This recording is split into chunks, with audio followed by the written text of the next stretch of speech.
हमसे जुड़े रहने के लिए हमारे चैनल को सब्सक्राइब करें और लेटेस्ट अपडेट पाने के लिए बेल आइकन दबाना ना भूलें। राजस्थान के लोकप्रिय नेता सचिन पायलट की लव स्टोरी किसी फिल्मी कहानी से कम नहीं है। इस कहानी की शुरुआत तब हुई जब वे MBA की पढ़ाई के लिए लंदन गए। दिल्ली के एयरफोर्स बाल भारती स्कूल और फिर दिल्ली यूनिवर्सिटी के सेंट स्टीफंस कॉलेज से पढ़ाई करने के बाद सचिन MBA के लिए पेंसिल्वेनिया यूनिवर्सिटी चले गए। यहाँ उनकी मुलाकात जम्मू कश्मीर के पूर्व मुख्यमंत्री फारूक अब्दुल्ला की बेटी और उमर अब्दुल्ला की बहन सारा अब्दुल्ला से हुई।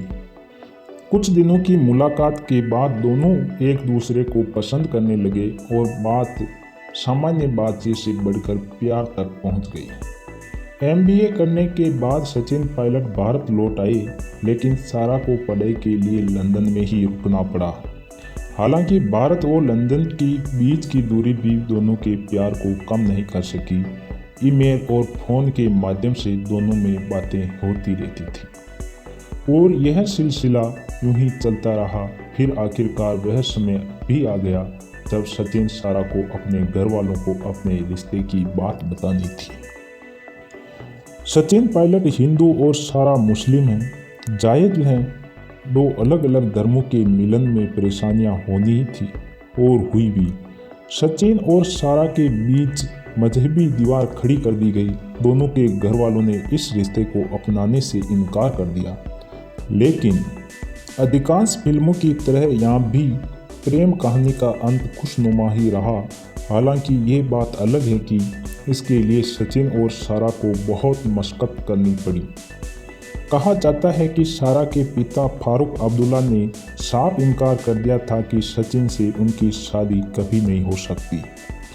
सारा ने अपने पिता को मनाने की लाख कोशिश की, लेकिन उनका दिल नहीं पिघला और जब सहमति के सारे दरवाजे बंद नजर आए तो सचिन और सारा ने एक कदम उठाया और उन्होंने दुनिया की परवाह न करते हुए जनवरी 2004 में शादी कर ली। वक्त के साथ साथ अब्दुल्ला परिवार के मिजाज में भी नरमी आई और उसने सचिन और सारा के रिश्ते को स्वीकार कर लिया। सचिन पायलट आज अपनी राजनीति में अलग ही पहचान बना चुके हैं। वहीं सारा पायलट सामाजिक कार्यों में व्यस्त रहती हैं और दोनों के 2 बच्चे हैं। सचिन ने कभी नहीं सोचा कि वो राजनीति में आएंगे, लेकिन उनके पिता राजेश पायलट की मृत्यु के बाद उन्होंने फैसला बदल लिया। जिस समय सचिन पायलट ने राजनीति में कदम रखा तो उनकी उम्र महज 26 साल थी और सचिन पायलट ने 2004 के लोकसभा चुनावों में 200 से बड़ी जीत हासिल की।